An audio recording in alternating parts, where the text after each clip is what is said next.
మన తండ్రి అయిన దేవుని నుండి ప్రభు అయిన యేసు క్రీస్తు నుండి కృపయు సమాధానమును మనందరకును కలుగునుగాక. ఆమేన్. ఈ సమయంలో మన పరిశుద్ధ గ్రంథములో నుండి పరిశుద్ధుడైన యోహాను రాసిన సువార్త మొదటి అధ్యాయము మొదటి నుంచి కొన్ని వచనాలు చూసుకుందాం. అంశము లోక పాపములు మోసుకొని పోవు దేవుని గొర్రెపిల్ల. లోక పాపములు మోసుకొని పోవు దేవుని గొర్రెపిల్ల. యోహాను సువార్త మొదటి అధ్యాయము మొదటి వచనము నుండి. ఆది యందు వాక్యముండెను, వాక్యము దేవుని యొద్ద ఉండెను, వాక్యము దేవుడై ఉండెను. ఆయన ఆది యందు దేవుని యొద్ద ఉండెను. సమస్తమును ఆయన మూలముగా కలిగెను. కలిగి ఉన్నదేదియు ఆయన లేకుండా కలుగలేదు. ఆయనలో జీవముండెను, ఆ జీవము మనుష్యులకు వెలుగై ఉండెను. ఆ వెలుగు చీకటిలో ప్రకాశించుచున్నది కానీ చీకటి దాన్ని గ్రహింపకుండెను. 14వ వచనంలో ఏమంటున్నాడంటే, ఆ వాక్యము శరీరధారి అయి కృపా సత్య సంపూర్ణుడుగా మన మధ్య నివసించెను. తండ్రి వలన కలిగిన అద్వితీయ కుమారుని మహిమ వలె మనము ఆయన మహిమను కనుగొంటిమి. 29వ వచనం. మరునాడు యోహాను యేసు తన యొద్దకు రాగా చూచి, ఇదిగో లోకపాపములు మోసుకొని పోవు దేవుని గొర్రెపిల్ల అని పలికాడు. ఆ గొర్రెపిల్లను ఎలా వెతుక్కొని మనం పట్టుకోవాలి అనే విషయాన్ని మనం ఒక్కసారి ధ్యానం చేసుకుందాం. హోషేయ గ్రంథము 5వ అధ్యాయము 6వ వచనంలో ఇలా అంటాడు, వారు గొర్రెలను ఎడ్లను తీసుకొని యెహోవాను వెతకపోదురు కానీ ఆయన వారికి కనుపరుచుకొనుకున్నందున వారికి కనబడకుండును. యోహాను సువార్తలో 18వ అధ్యాయం 4వ వచనంలో యేసు తనకు సంభవింపబోవునవన్నీ ఎరిగిన వాడై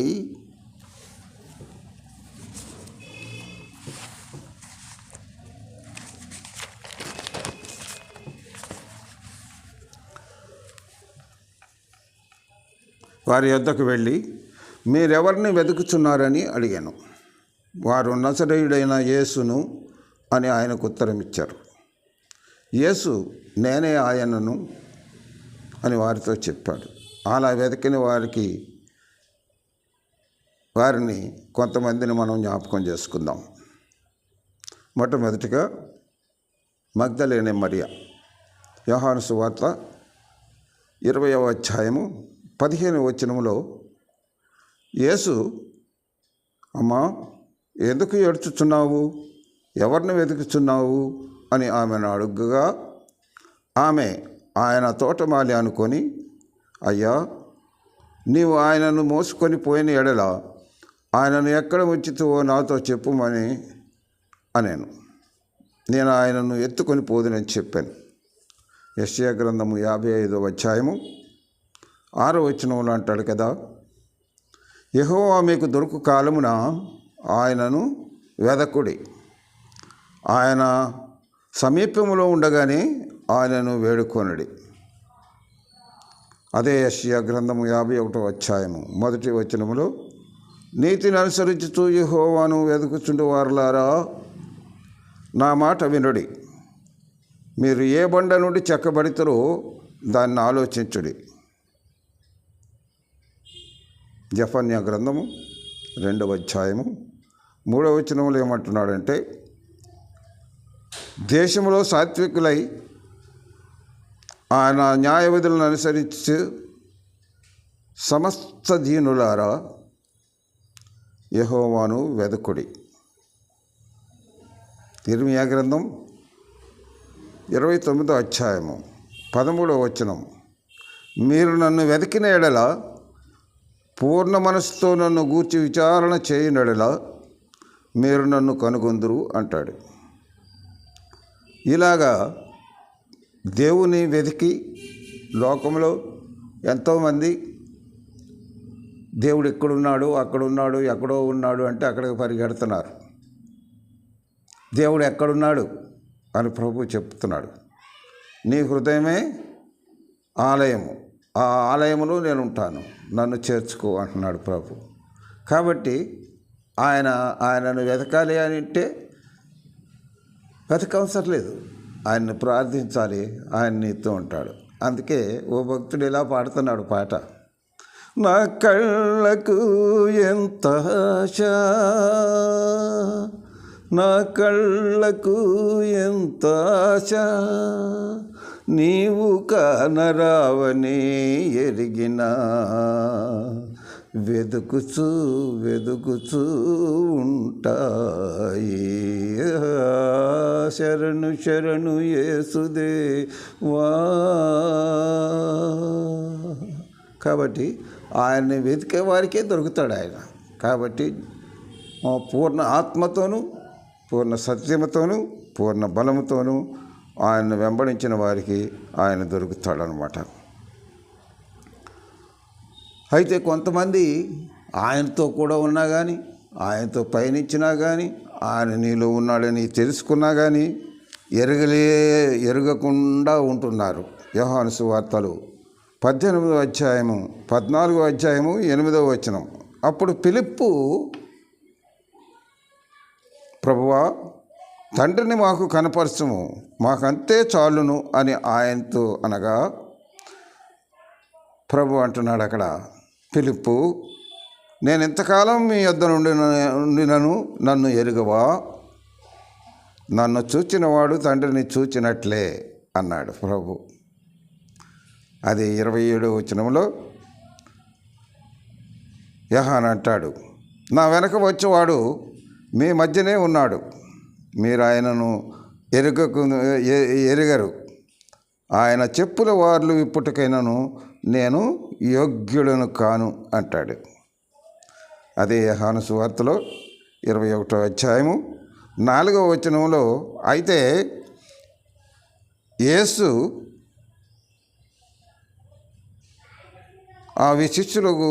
యేసు అని శిష్యులు గుర్తుపట్టలేదు. ఎక్కడ తిరుపతి సముద్ర తీరంలో ఆయన నిలబడి చేపలు పడుతున్నటువంటి శిష్యులను పిలిచినప్పుడు వారు యేసు అని తెలియక గుర్తుపట్టలేదన్నమాట. అదే లూకాసు వార్త 19వ అధ్యాయం 3వ వచనంలో, జక్కయ్య అనే పొట్టివాడు యేసు ఎవరు అని చూడగోరెను అంటాడు. అవును ప్రియులారా, ఈ రోజులు కూడా యేసును ఎరుగని వారు ఎంతోమంది మనకి కనపడుతూ ఉంటారు. 2వ రాజుల గ్రంథము 2వ అధ్యాయం 14వ వచనంలో, 2వ రాజుల గ్రంథము 2వ అధ్యాయము 14వ వచనం, ఏలియా ఒంటి మీద నుండి పడిన ఆ దుప్పటిని పట్టుకొని ఎలీషా నీటి మీద కొట్టి, ఏలియా యొక్క దేవుడైన యెహోవా ఎక్కడ ఉన్నాడు అన్నాడు. ఏలియా యొక్క దేవుడైన యెహోవా ఎక్కడ ఉన్నాడు అని పలికాడు. అలా వెతికితే ఆయనను కనుగొంటాం. ఆ దేవుడైన యెహోవా ఎలీషాకు ప్రత్యక్షమైనప్పుడు ఆ నది చీలిపోయి ఎండిన నేలలో అతడు నదిని దాటినట్లుగా మనం చూస్తూ ఉంటాము. యోహాను సువార్త 1వ అధ్యాయం 41వ వచనంలో,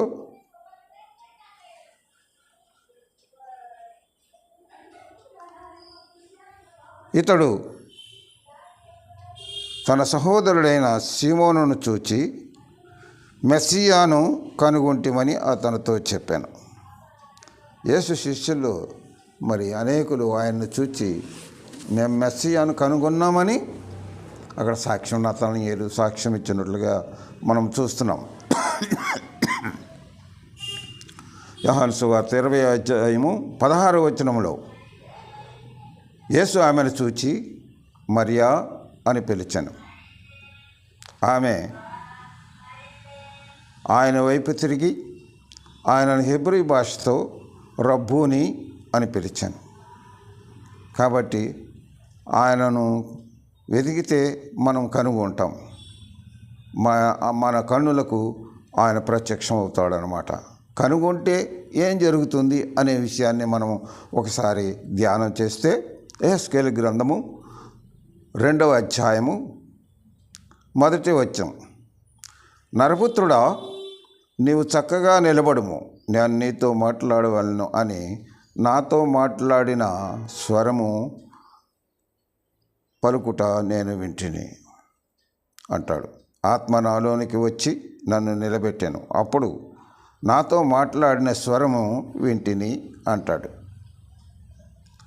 యెహెజ్కేలు. కాబట్టి ఇంకొక వచనాన్ని మనం చూద్దాం. యోబు 8వ అధ్యాయము 5వ వచనం. నీవు జాగ్రత్తగా వెదికిన ఎడల, సర్వశక్తుడు దేవుని బతిమాలుకున్న ఎడల, నీవు పవిత్రుడవై యథార్థవంతుడవైన ఎడల, నిశ్చయముగా ఆయన నీ యందు శ్రద్ధ నిలిపి నీతికి తగినట్లుగా నీ నివాస స్థలమును వర్ధిల్ల చేయను. అప్పుడు నీ స్థితి మొదట కొద్దిగా ఉండినను తుదకు నీవు మహాభివృద్ధి పొందుదువు అంటాడు.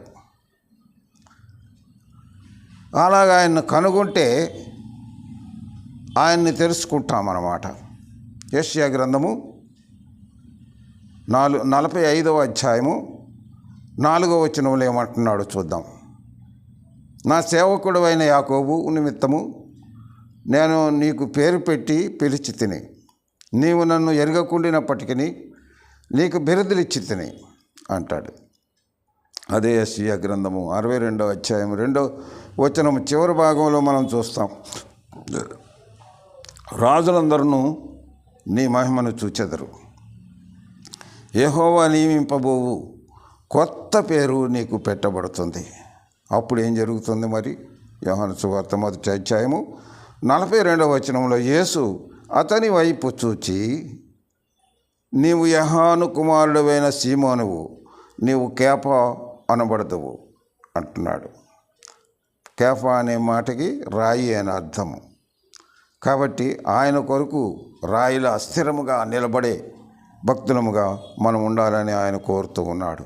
మత్తయి సువార్త 16వ అధ్యాయం 16వ వచనంలో, అందుకు సీమోను పేతురు, నీవు సజీవుడవైన దేవుని కుమారుడవైన క్రీస్తు అని చెప్పాను. యేసు ప్రభు ఈ లోకంలో సువార్త చేస్తూ శిష్యులను అడిగాడు, ప్రజలు మనుష్య కుమారుడు ఎవడు అనుకుంటున్నారు అని శిష్యులను అడిగినప్పుడు నానా విధాలు అయినటువంటి కొందరు యెషయా అని, కొందరు మోషే అని, కొందరు ఎలీషా అని చెప్పుకుంటున్నారు అన్నారు. అయితే సీమోను పేతురు అయితే ఈ సమాధానం చెప్తున్నాడు. ఏ సమాధానము? నీవు సజీవుడవగు దేవుని కుమారుడవైన క్రీస్తువు అని చెప్పాడు. అది ఆయన అలా ప్రియులారా, మనం కూడా అలాంటి సాక్ష్యాన్ని మనతో ఉంటే, సాక్షులుగా ఉంటే, దేవుడు తప్పక తన మహిమను మనకు చూపించి మనలను ఆశీర్వదిస్తాడు. సమస్త జ్ఞానమునకు మించిన దేవుని సమాధానము మన హృదయములకును తలంపులకును కావలి ఉండునుగాక. ఆమెన్.